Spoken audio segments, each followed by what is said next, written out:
Welcome back, guys. I've got my Suzuki GSXR600 behind me. I've got a track day coming up, so it needs a little bit of work. You may have seen in one of my shorts video that I had a brand new brake master cylinder to go on this for the front. When I originally got this, the chain and sprockets were in reasonable shape, so we didn't change those, but they're road geared sprockets. On a track day that I found is trying to drive out second gear is becoming an absolute nightmare, because the road gearing, it's such a high gear that second gear I was getting over 110 mile an hour. You know, you're trying to drive out of the bend. The gearing is so long. I mean, you're just driving and driving and driving, you know, trying to accelerate. It's not pleasant. So I'm going to replace the gear ratios on this. I'm going to go down a tooth at the front, go up two at the back, see what difference that makes, and we'll go from there.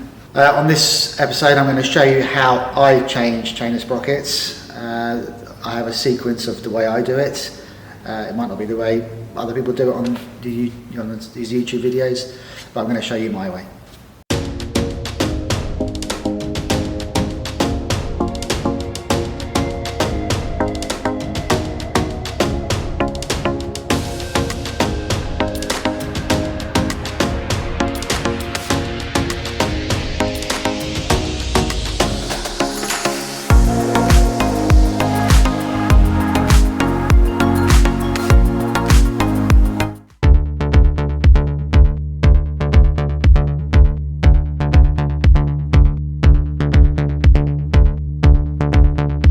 Now, I have a particular way where I like to do my chain and sprockets. There's loads of YouTube videos of people showing you how to do it their way. This works for me. I do all my chain and sprockets this way, so it might work for you. But I like to go through this particular sequence. Now, this cover needs to come off. I need to move this gear linkage out of the way because it is in the way. In here is a front sprocket. We have the rear one here. If you look at the sprockets, they are numbered. It's got a 43 tooth sprocket on the back. I can't see what's on the front, so I guess it's about 16.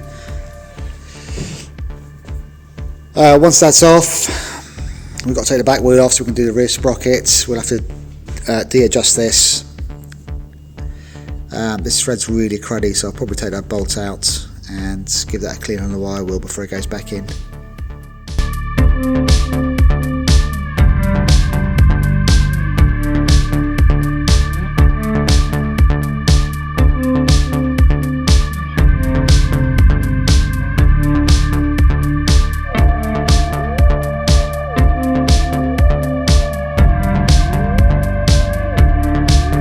Now, the sequence I was talking about is undo this nut first with the chain and everything intact. If you try and do it afterwards, it will just spin. You'll never undo it. If you stick it in gear and just use a gun on it, what you're doing is you're impacting those gears together, which isn't great. You can damage the gearbox, so I don't recommend you do that. Where you've got such a small sprocket on the front and a big at the back, you can just hold the back wheel.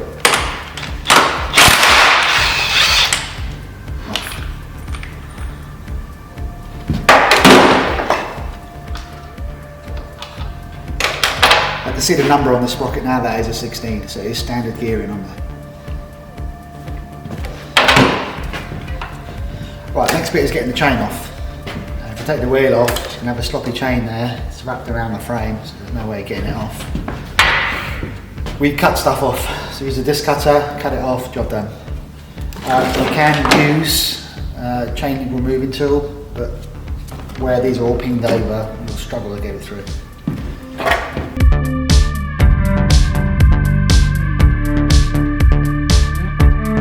6 seconds.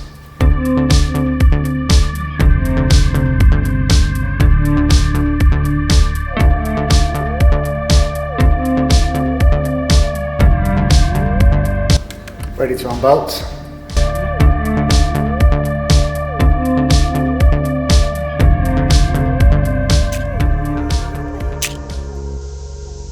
These are my new sprockets and chain. I only ever use DID chains, and all the jobs that I do, they are, in my opinion, the best chains on the market. So I'm going down to a 15 here.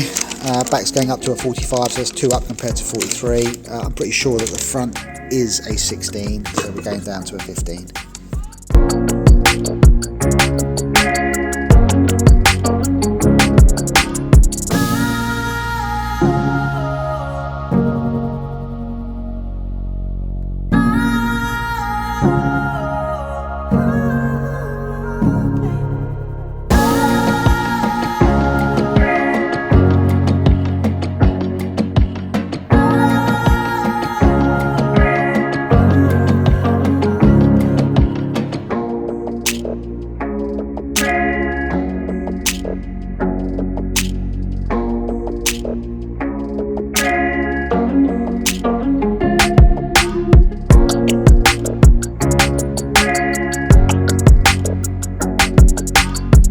Whilst I've got this all open, I'm going to do a bit of housekeeping, so I'm going to clear all this crap out of here whilst we're there.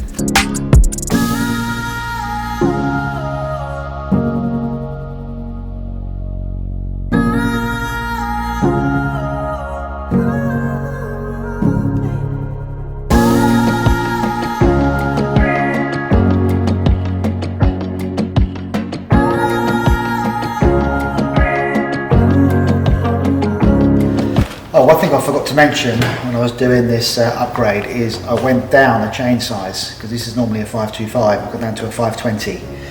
The reason I've done that is it makes the chain and the sprockets lighter. It's only a 600, so yeah, whatever gain you can get by making things lighter, that's worth doing. So I've got a 520 chain.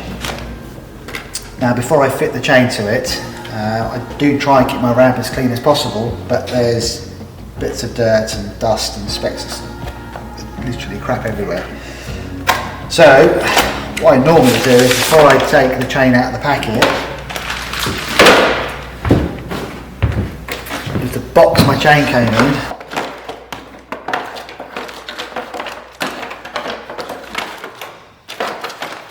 I lay it down, then I run my chain through the cardboard so it doesn't pick any dirt up, and weave it through.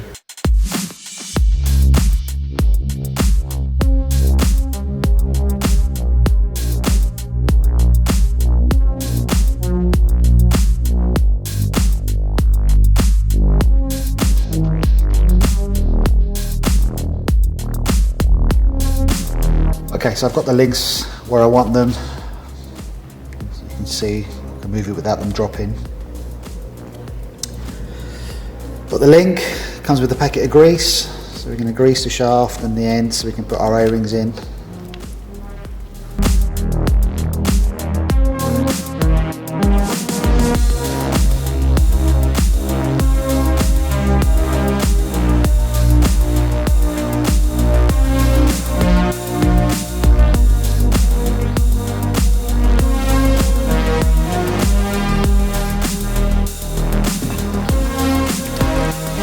So this is our chain link fitting tool that we use. It's made by a company called Kellerman. There are vast variety of these tools. You can buy cheap ones. We used to use a cheap one for years, never an issue with it. But once you've had this one, this is like the Rolls Royce of chain link fitting tools. So this piece here, which is the part that goes around the link, is probably the best part of the tool, to be fair. There's a tiny little magnet at the back and at the front. Put it together.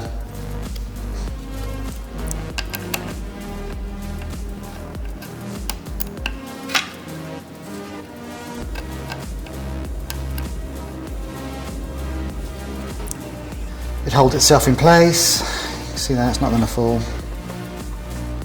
And it leaves you free to get the tool on there.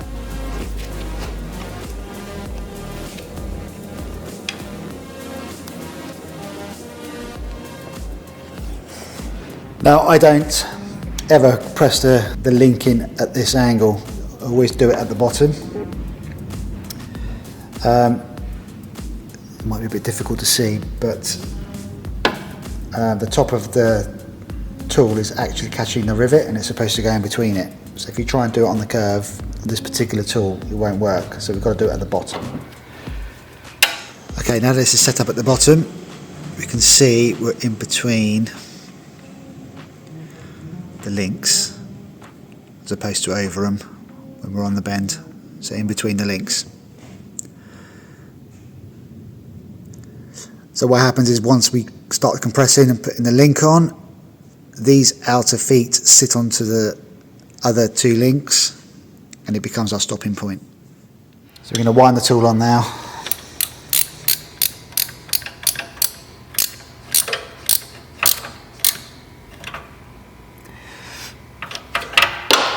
So the tool is locked up onto the other rivets now. It's all become one.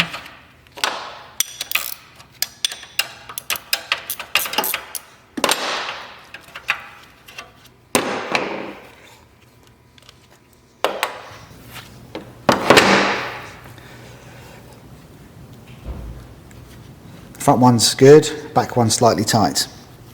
Now, once you've over tightened it, this tool's not going to save you. There's no way of pushing that pin back.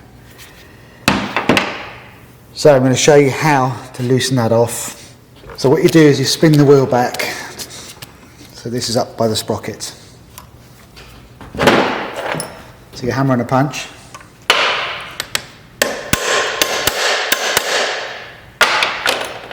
Don't worry about your sprocket, you will never ever bend that. It's so tough.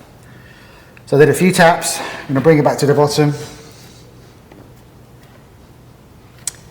That's freed up, no problem. Just going to free the bottom off a little bit as well.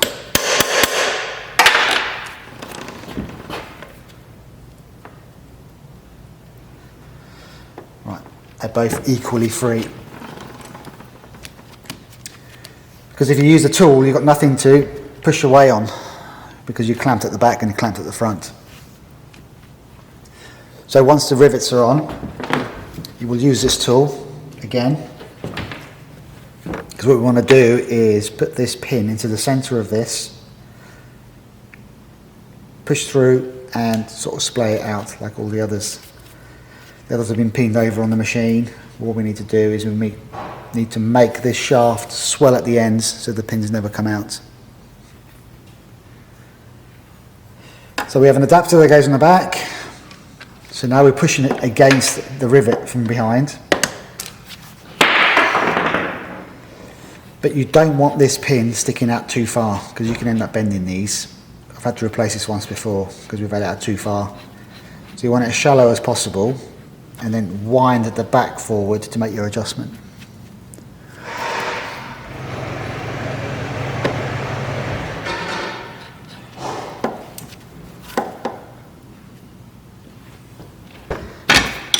So now we're going to tighten our tool up. You don't have to go overly mad with it.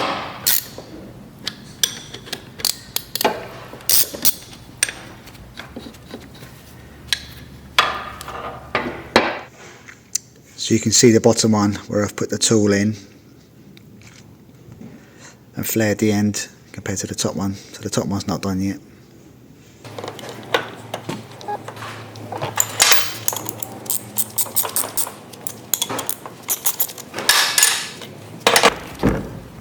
Now when I make my adjustments on these, I like to nip these up, otherwise the thing floats too much. This isn't so bad, but it's still got a very small amount of play. If you can see that. See it moving backwards and forwards. To try and take some of that backlash out, as I like to nip these up.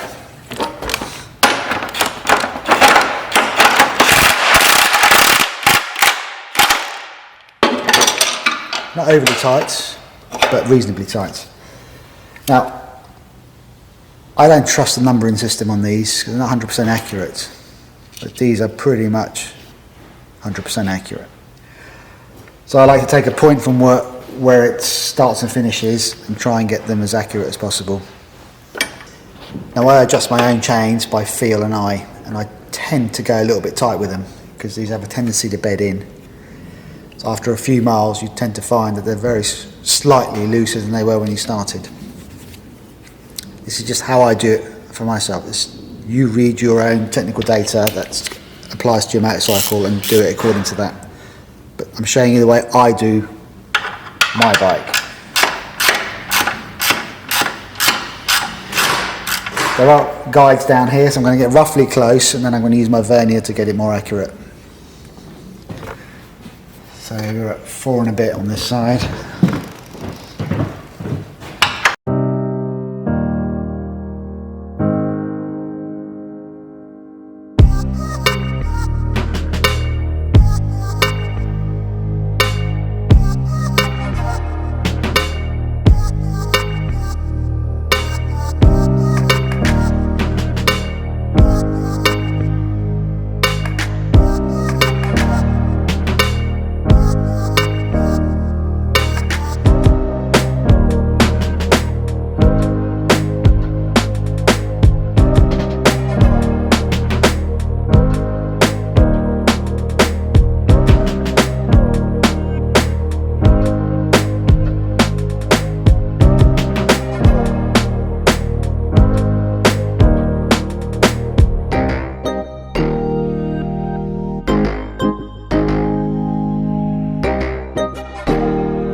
Okay, so I'm happy with that. The numbering system was very slightly off, but the vernier has given me the accurate reading. Okay, now I can torque this up and torque up the front sprocket. So I can hold the front wheel now and torque the front sprocket because I've got something to work against.